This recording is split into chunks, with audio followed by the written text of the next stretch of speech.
자, 오늘 우리에게 주시는 하나님 말씀을 이제 봤습니다. 오늘은 야고보서 4장 6절에서 10절까지 말씀을 함께 받도록 하겠습니다. 야고보서 4장입니다.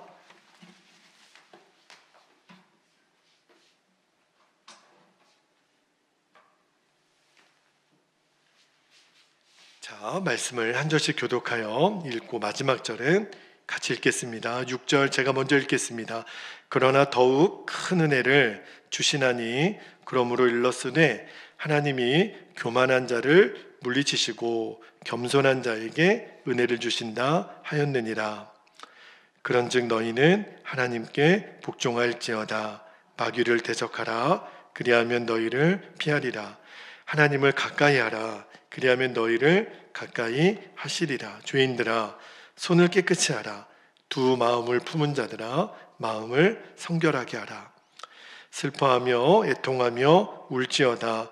너희 웃음을 애통으로 너희 즐거움을 근심으로 바꿀지어다. 10절 함께요. 주 앞에서 낮추라. 그래야면 주께서 너희를 높이시리라. 아멘. 하나님 말씀입니다. 오늘 하나님을 우리가 경험하는 삶 이제 9번째 말씀인데, 오늘 설교 제목이 성경이 말하는 겸손한 사람은 어떤 사람인지 좀 말씀을 나누려 그래요. 여러분, 우리가 하나님을 친밀히 경험하는 가장 중요한 열쇠가 바로 겸손입니다. 하나님 앞에서의 겸손이에요.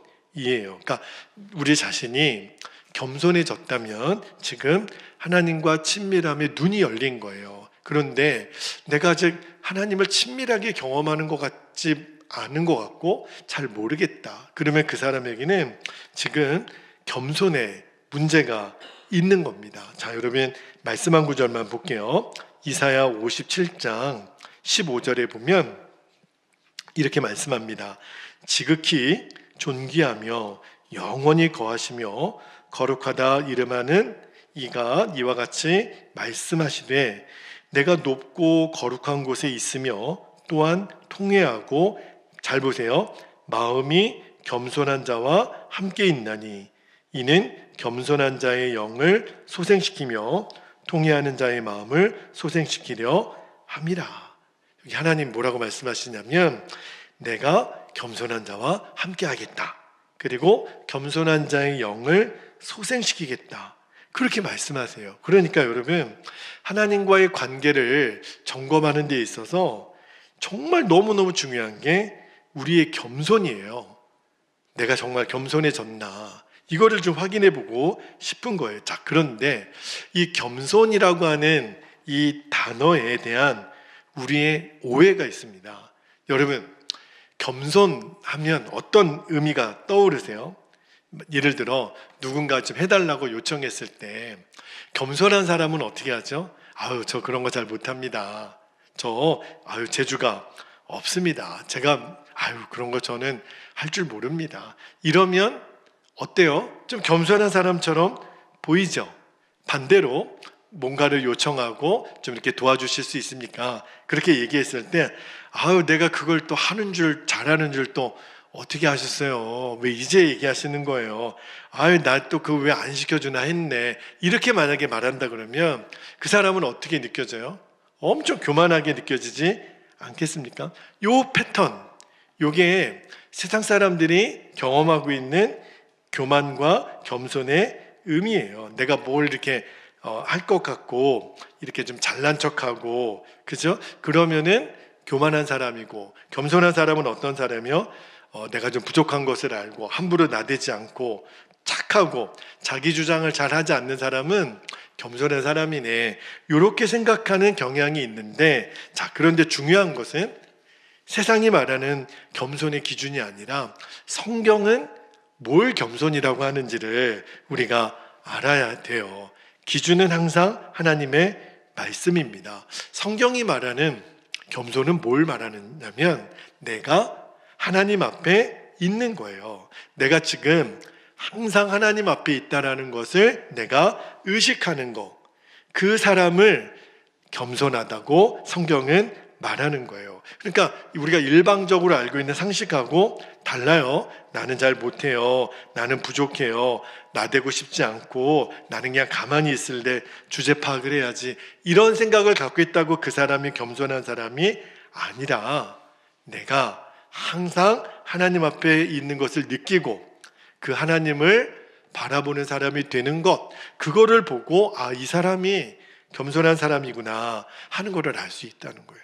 여러분, 어느 초등학교에서 그 착한 일을 많이 하면 아이들에게 선행상을 줍니다. 근데 이제 후보가 2명으로 압축이 됐는데, 근데 이제 상을 받는 대상자를 선정하는 날, 그 2학생의 어머니가 다 학교에 온 거예요.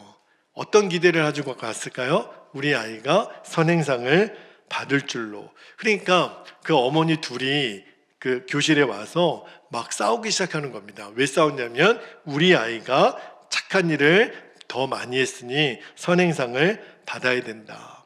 아주 그냥 나중에는 2 어머니들이 정말 치고받고 싸울 태세로 너무 심하게 싸우는 거예요. 여러분, 그 모습을 한번 보세요. 정말 그런 어머니 밑에 있는 아이들이 선행상을 받을 만한 아이들일까? 물론 그 아이들의 문제를 말하고 싶지는 않아요. 그 어머니들의 태도죠. 여러분, 정말 상식적으로 이해가 안 되잖아요. 이 얼마나 이해하기 힘든 모순이에요. 더 착한 학생 상 받기 위해서 부모가 왔는데 부모가 싸워요. 여러분, 이게 일반적으로 갖고 있는, 사회가 갖고 있는 겸손에 대한 의식이에요. 뭐죠? 나를 다른 사람 앞에서 더 겸손한 척 만드는 거예요.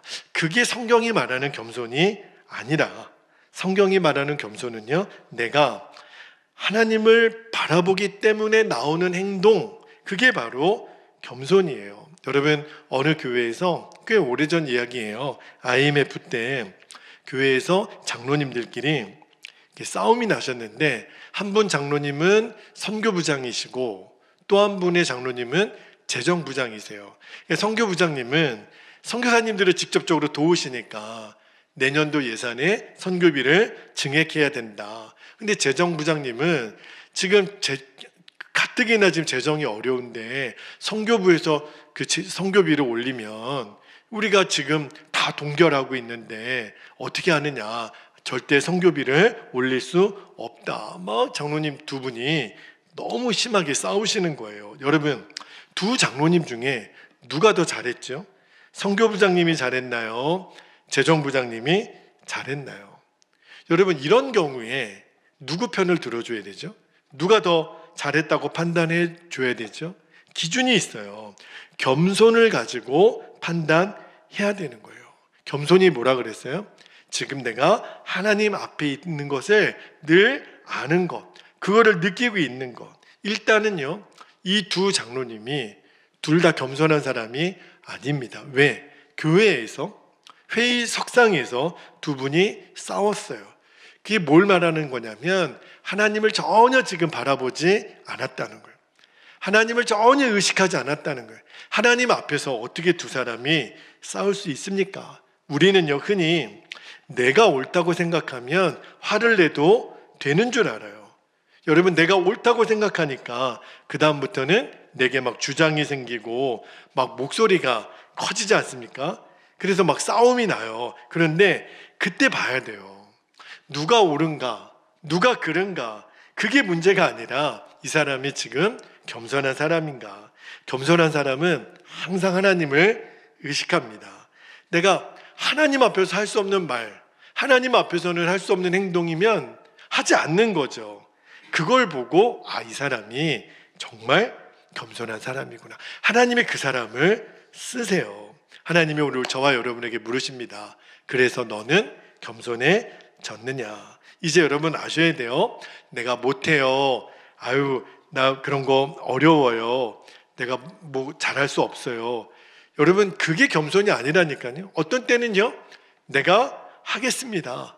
그렇게 나설 수 있는 것이 오히려 겸손일 수 있어요. 겉으로 보기에는 좀 교만해 보이지만 어떤 경우가 그러냐면, 여러분, 이사야 선지자가 이사야 6장에 보면 성전에서 하나님을 만나는 체험을 합니다. 그런데 이사야가 하나님을 만난 다음에 하나님이 혼잣말 같은 탄식하는 소리를 이사야 선지자가 듣는 거예요. 그 말씀이 어디 있냐면 이사야 6장 8절을 한번 볼게요. 8절에 보니까 내가 또 주의 목소리를 들으니 주께서 이르시되 내가 누구를 보내며 누가 우리를 위하여 갈고 하시니 그랬어요. 이 말은 하나님이 이사야에게 했던 말이 아니에요.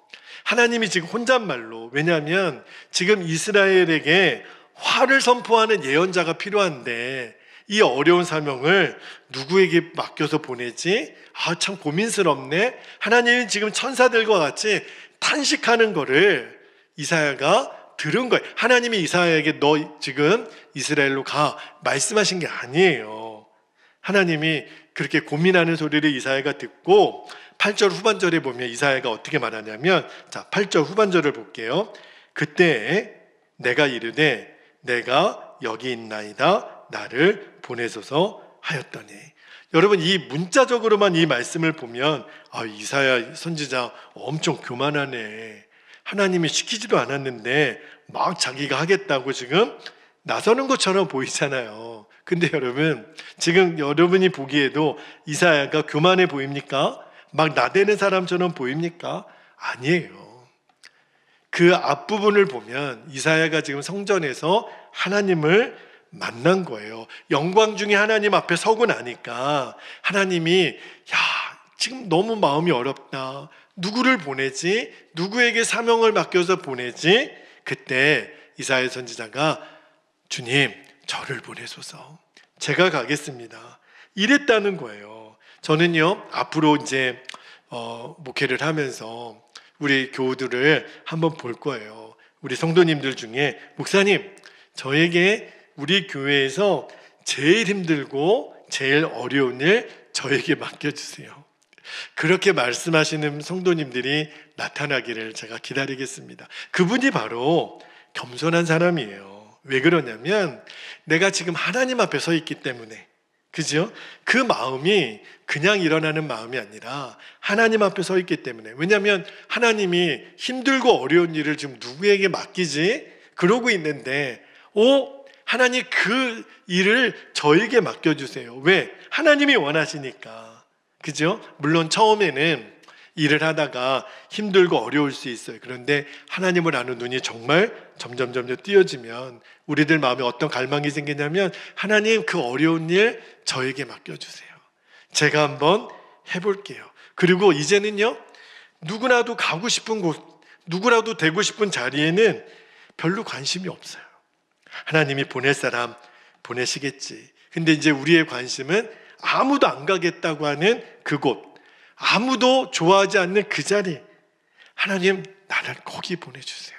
이거는요, 내가 무슨 능력이 많아서 잘나서 그렇게 하는 게 아니고요, 하나님을 바라보니까 그 하나님의 영광 중에 나도 모르게 말이 그렇게 나오는 거예요. 하나님 나를 보내소서. 그러다가 나중에 이제 정신 차리고 나면 아이고 내가 왜 그랬을까 후회할지도 모르겠지만, 근데 여러분 정말 그게 사실은 세상 정신이 돌아온 거죠. 성령 충만해서 우리들이 진짜 하나님이 기뻐하는 진짜 제정신 들면 똑같이 고백할 거예요. 하나님 나를 어려운 자리, 힘든 자리로 보내주세요. 그러니까 여러분, 못해요, 어려워요, 힘들어요, 이게 겸손이 절대로 아니에요. 자, 오늘 말씀에 7절 말씀을 다시 한번 볼게요. 7절에 보니까 그런즉 너희는 하나님께 뭐하라? 복종할지어다. 겸손이 뭐예요? 하나님이 시키시는 거라면 무조건 아멘인 거죠. 복종이 되는 사람, 그죠? 이렇게 나올 수 있는 사람이 겸손한 사람이라는 거예요. 그러니까 여러분, 하나님 앞에서, 그죠? 하나님 앞에서 못해요, 안 해요, 이런 말이 어떻게 나오겠어요? 하나님이 명령하신 거라면 무조건 아멘입니다. 하나님을 바라보면 그렇게 되는 거예요. 그렇구나. 정말 주님만 바라보는 겸손한 사람은 주님이 하라고 하시면 무조건 아멘이구나. 더 이상 토를 안 달아요. 여러분, 누가복음 1장에 보면 예수님이 성령으로 잉태하시는 그 과정이 자세하게 나와요. 여러분, 예수님에게 그 육신의 어머니의 이름이 누구죠? 마리아입니다. 근데 마리아가 이미 결혼할 남자가 있었어요. 그 사람의 이름이 요셉입니다. 그런데 어느 날 하나님의 천사가 마리아에게 나타나서 말씀을 하시는 거예요. 너가 성령으로 임신하여 아이를 낳게 될 것이니 그가 구주 예수 그리스도라. 근데 여러분, 이게 처녀에게 내가 임신을, 남자를 알지 못하는 처녀에게 내가 아이를 갖게 될 거다, 이거는요 청천벽력 같은 소리 아닙니까? 그런데 그때요 마리아가 뭐라고 대답하냐면 이렇게 대답해요. 누가복음 1장 38절을 한번 볼게요. 마리아가 이르되 주여 여종이오니, 주의 여종이오니 말씀대로 내게 이루어지이다 하매 천사가 떠나가니라. 주의 천사가 마리아야 너가 성령으로 잉태하게 될 거야, 아이를 낳게 될 거야. 근데 지금 마리아가 어떻게 반응하냐면 주의 말씀대로 내게 이루어지기를 원합니다. 그러니까 우리말로 하면 아멘입니다 주님, 그렇게 했다는 거예요. 여러분, 이렇게 말할 수 있는 사람이 과연 몇 명이나 될까요? 어떻게 마리아는 그거를 순전히 받아들이고 또 그렇게 하겠다고 고백할 수 있었을까? 지금 마리아는요 주의 천사의 말할 수 없는 영광 중에 완전히 지금 압도되어 있는 거예요. 그러니까 하나님의 지금 임재 앞에 마리아가 서 있으니까, 그러니까 하나님 앞에 서 있는 사람이 어떻게 못해요, 안 돼요, 그런 말을 할 수 있겠어요? 그죠? 그러니까 주의 영광 중에 그것을 느끼지 못할 때는 부담스럽고 싫고 어떤 때는 못할 것 같고 그러지만 우리도 똑같아요. 우리에게는 마리아와 같은 똑같은 문제가 아니지만 그러나 주님이 우리에게 어떤 사명을 주실 때, 여러분 그런 경험 있지 않습니까? 기도해 보면 결국은요 하나님 제가 가겠습니다, 그렇게 나온다니까요. 그러니까 여러분이 정말 주의 부름을 받았을 때 진짜 하기 싫으면 기도 조심해서 하셔야 돼요. 차라리 기도 안 해야 돼요. 이거는 웃자고 하는 소리지만 왜 그러냐면 기도를 하잖아요. 그러면 주님이 주의 영광 앞으로 우리를 이끌어 가세요. 그러면 그 주의 영광 앞에서는 못해요, 싫어요, 안 해요 이 말이 없어지는 거예요. 그러니까 기도하지 말라는 말 아니에요. 기도를 하셔야죠. 다시 말하면 하나님 앞에 그 문제를 가지고 서라는 거예요. 하나님이 뭐라고 말씀하시는지, 하나님이 내게 뭐라고 말씀하시는지를 듣고 그 다음에 순종하라는 거예요. 마리아는 그랬던 거죠. 그죠? 그러니까 여러분, 주님의 영광 중에 들어가면 못해요 이 말이 쏙 들어가게 돼 있어요. 블레셋 앞에 서 있었던 다윗이 그랬죠. 여러분, 이스라엘과 블레셋이 싸울 때 블레셋의 최고 장수가 누구였어요? 골리앗이에요. 그런데 형들 위문을 갖다가 다윗이 저 멀리서 하나님을 모욕하는 골리앗을 봅니다. 아무도 골리앗과 싸우러 나가는 사람이 없을 때 다윗이 어떻게 했어요? 내가 나가겠다고. 만약에 여기저기서 골리앗과 내가 싸우겠다고 하는 사람이 많은데 다윗이 아니에요 내가 나갈게요, 그러면 좀 교만할 수 있을지 모르겠지만 아무도 지금 골리앗과 싸우려고 나가는 사람이 없어요.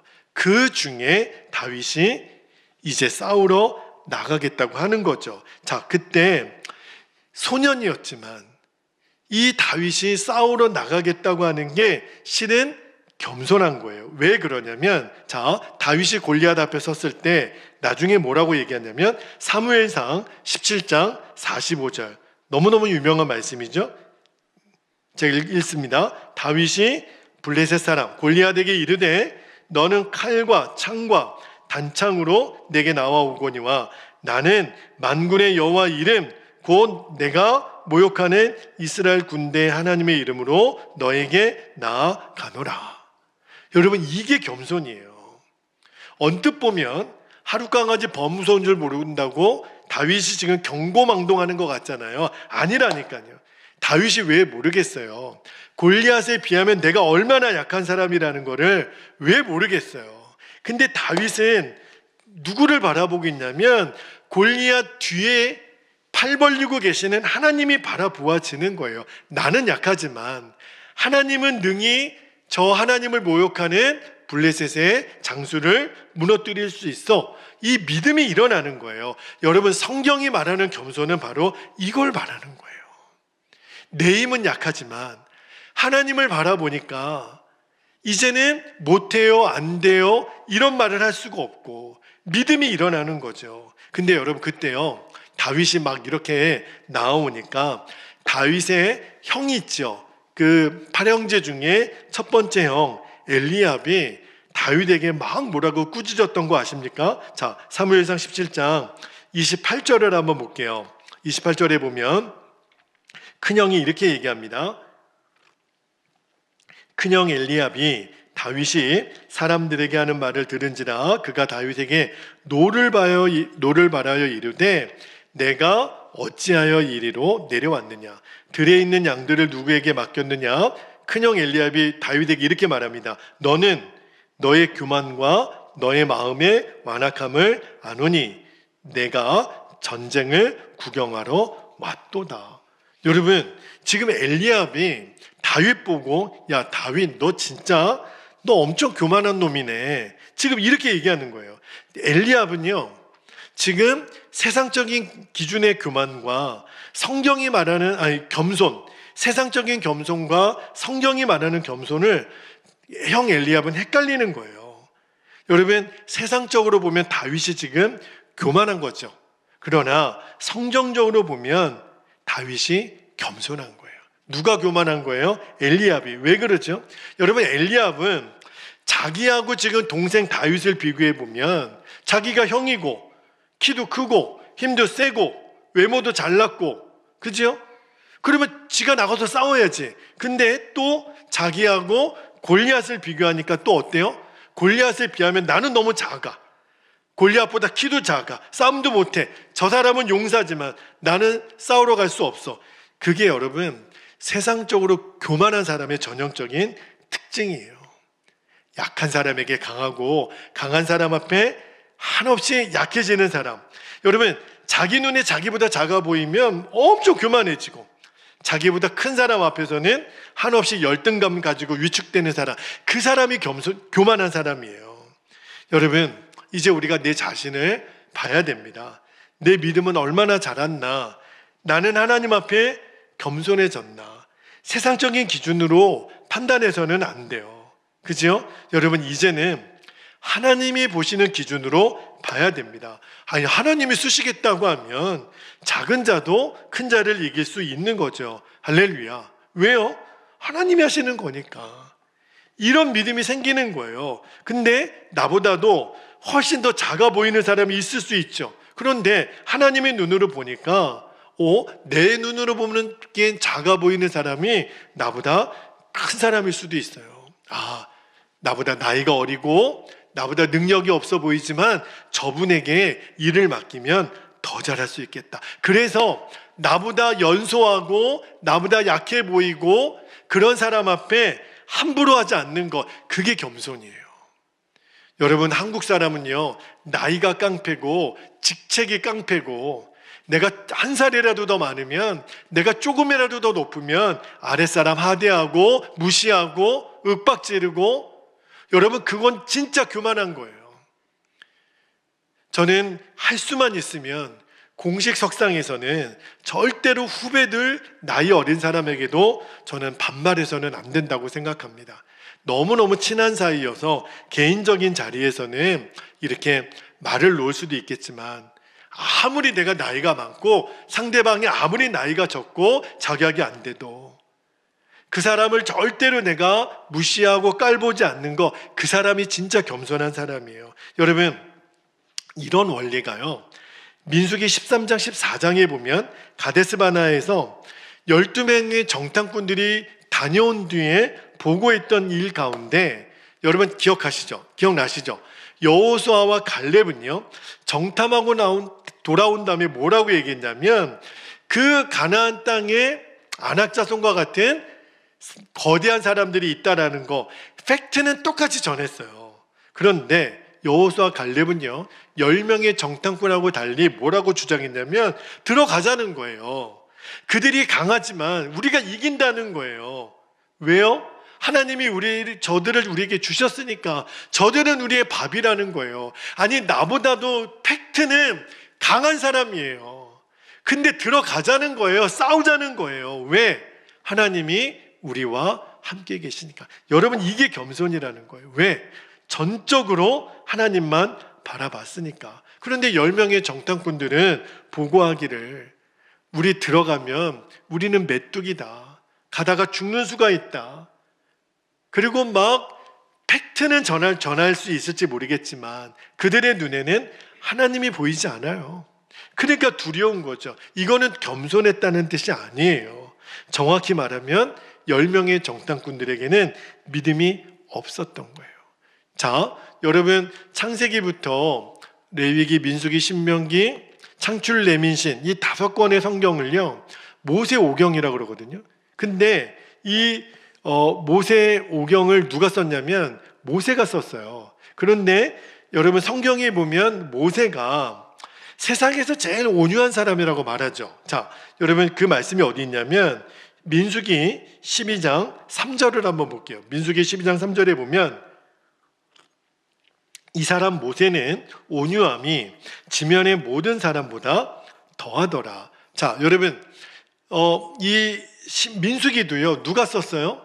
모세가 썼어요. 근데 잘 보세요. 모세가 이 사람 모세는 자기 자신을 가리켜서 쓰는 거예요. 온유함이 지면의 모든 사람보다 더하더라. 이게 무슨 말이냐면 대한민국에서 내가 제일 온유한 사람입니다 이렇게 말하는 사람이 있다 그러면 여러분 그 사람이 진짜 온유해 보여요? 이 모세가 모세 오경을 썼기 때문에 잘 보면 야 이거 참 자기 입으로 이렇게 말하기가 이거 너무 좀 뻘쭘하지 않을까? 그죠? 문자적으로만 보면 이 모세도 엄청 교만했네 이렇게 말할 대목이에요. 근데 여러분 모세가 왜 자기 자신을 지면에 있는 모든 사람보다 내가 온유한 사람이라고 왜 고백했는지 아십니까? 이거는요 다른 사람하고 비교하는 그런 의미가 아니라 내 자신이 모세 자신이 항상 하나님을 바라보고 있었다는 거예요. 그래서 내가 온유했다라는 거예요. 하나님을 바라보는 사람은 바로 온유한 사람이라는 거예요. 근데 여러분 모세가요 처음부터 그러지 않았어요. 호렙산 떨기나무에서 하나님이 모세를 불러서 이렇게 말하죠. 너는 내 동족이 있는 애굽으로 가서 그 민족을 이제 출애굽하여 이제 하나님이 예비하신 땅으로 오라. 그렇게 얘기했을 때 모세가 처음에는 뭐라고 했는지 아십니까? 자, 출애굽기 4장 10절을 볼게요. 출애굽기 4장 10절에 보면 모세가 가라. 너 바로에게로 가라. 그랬을 때 모세가 이렇게 대답합니다. 모세가 여호와께 아뢰되 오 주여 나는 본래 말을 잘하지 못하는 자니이다. 주께서 주의 종에게 명령하신 후에도 역시 그러하니 나는 입이 뻣뻣하고 혀가 둔한 자니이다. 여러분 이 10절 말씀을요 문자적으로 보면 엄청 겸손해 보여요. 그치? 우리가 생각하는 겸손한 사람 있잖아요. 아유 제가 뭐라고 하겠습니까? 저는 못합니다. 저보다 똑똑한 사람 하라고 하시죠. 근데 여러분 영적으로 보면 이때 모세는 굉장히 교만한 거예요. 왜요? 하나님이 주신 사명을 자기 입으로 감당할 줄 알았으니까. 그러니까 하나님이 답답하셔서 그 말을 받아서 모세에게 뭐라 그러냐면 자 11절 12절을 볼게요. 여호와께서 그에게 모세에게 이르시되 누가 사람의 입을 지었느냐? 누가 말 못하는 자냐? 못 듣는 자나 눈 밝은 자나 맹인이 되게 하였느냐? 나 여호와가 아니냐? 12절에 이제 가라. 내가 너의 입과 함께 있어서 할 말을 가르치리라. 여러분 이게 바로 하나님이 원하시는 겸손이에요. 하나님만 함께 가면 하나님 나에게 말하게 하실 거다. 무슨 말을 하게 하실지는 모르겠지만 하나님이 주실 거다. 이렇게 진짜 믿고 가는 사람, 이 사람이 겸손한 거예요. 하나님이 말씀하시는데도 못해요. 힘들어요. 어려워요. 그런 사람은 하나님이 쓰시지 못해요. 여기 앞에도 제가 써붙였지만 올해 우리 교회 표어가 24시간 예수님을 바라보라. 이렇게까지 하고 달려가는 이유가 항상 주님을 바라보는 사람은 겸손할 수밖에 없다니까요. 주님이 가라 하면 무조건 아멘인 거죠. 그죠? 여러분, 정말 항상 주님을 바라보겠다라고 하는 이 자세를 갖고 있으면 화가 날 때도, 유혹이 올 때도, 어떤 사람을 대할 때도 항상 주님을 의식하게 돼 있어요. 그것이 우리를 겸손한 사람으로 이끌어 주시는 거예요. 그러니까 하나님과의 친밀함이 어디서 나오냐면 항상 하나님을 바라보는 데서 나오는데, 항상 하나님을 바라보는 사람은 바로 겸손으로 이끌어 주세요. 그러니까 내가 성질대로 행동 안 하고 말하고 싶은 대로 말하지 않고, 왜? 항상 주님을 의식하니까. 그죠? 어떤 때는 도무지 못할 것 같은 일도 아멘입니다. 제가 한번 해보겠습니다. 그죠? 어떤 때는 강함으로 나와요. 근데 또 어떤 때는 한없이 하나님이 나를 낮추실 때가 있어요. 그러면 여러분 어떻게 반응해야 돼요? 나를 무시해? 내가 지금까지 수고한 게 얼만데? 나를 이렇게 대접을 해? 그게 아니라 그때는 하나님이 낮추셨다고 믿고 나를 나중에 높이실 분은 주님이시니 그때 내 자신을 하나님 앞에 내려놓는 거죠. 그 사람이 겸손한 사람이에요. 하나님 오늘 말씀에도 그러죠. 겸손한 자를 내가 가까이 하겠다. 왜요? 주님을 바라보고 있으니까. 결국은 그 사람을 통해서 하나님이 일을 하세요. 저는 올해 우리 교회 사역뿐만 아니라 하나님이 저의 사역의 지경을 계속 넓혀주신다라는 생각이 들어요.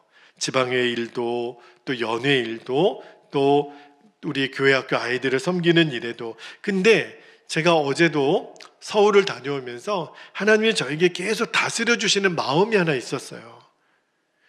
정말 하나님이 제 연약함을 아시기 때문에 어떤 마음가짐으로 사역을 해야 될지 항상 주님을 바라보는 거, 사람이 아니라 주님 앞에 내가 언제나 있는 거, 이거를 내가 잊지 않으면 진짜 교만으로 떨어지는 거는 시간 문제겠구나 하는 거를 어제도 너무 하나님이 경계하시더라고요. 준철아, 너는 내 앞에 있어. 네가 하고 싶은 말 하지 말고, 하고 싶은 행동 하지 말고, 주님이 말씀하시면 아멘입니다. 그게 겸손이라는 거예요. 결국은 하나님이 겸손한 사람을 통해서 일하신다는 거 여러분들이 잊지 말고, 앞으로 여러분이 교회에서도 그렇고 또는 여러분의 개인적인 삶에서도 여러분이 꼭 붙들어야 될 거, 내 영적 성장의 중요한 표지가 뭐냐면 바로 겸손이에요. 나는 얼마나 하나님 앞에 겸손해졌나. 뭘 보면 알 수 있냐면 주님이 말씀하셨다면 어디든지 가는 거고, 주님 뜻이 아니면 무엇이든지 나는 포기할 수도 있어. 이게 겸손이에요. 사람이 나에게 박수 쳐주는 거 아무 의미 없습니다. 주님이 하라 그러면 가는 거고, 가지 말라면 멈춰서는 거고, 지금은 가만히 있으라면 가만히 있는 거고, 완전한 순종으로 가는 거예요. 겸손하기 때문에. 마음의 겸손이 결론이 된 사람은 완전한 순종으로 가게 되어 있습니다. 여러분, 이 사실을 절대 잊지 않게 되기를 주님의 이름으로 축복합니다. 이제 우리 함께 기도하겠습니다. 두 가지 기도 제목을 오늘도 붙들고 기도하기를 원합니다. 첫 번째 기도 제목은 언제나 내가 하나님 앞에 서 있는 자, 24시간 주님을 바라보고 의식하는 자, 그 사람이 겸손한 자라는 것을 내가 늘 기억하는 거예요. 두 번째입니다. 주님을 바라보기 때문에 강하게 나설 때는 나설 수도 있게 하시고, 이게 중요해요. 낮아져야 할 때는 내 자리를 잘 찾게 하옵소서. 이게 하나님이 우리에게 주시는 지혜예요. 겸손한 사람이 누리는 열매입니다. 강할 때와 낮아져야 될 때를 거꾸로 알면 안 돼요. 오늘 겸손의 성경적인 의미가 무엇인지를 우리가 알았다면, 들었다면 이제 그거를 결론 삼고 여러분들이 나아가시기를, 완전한 순종으로 주님 앞에 쓰임받게 되시기를, 이 시간 허락하신 기도 제목을 붙잡고 주님의 이름을 간절히 부르고 통성으로 기도하겠습니다. 주여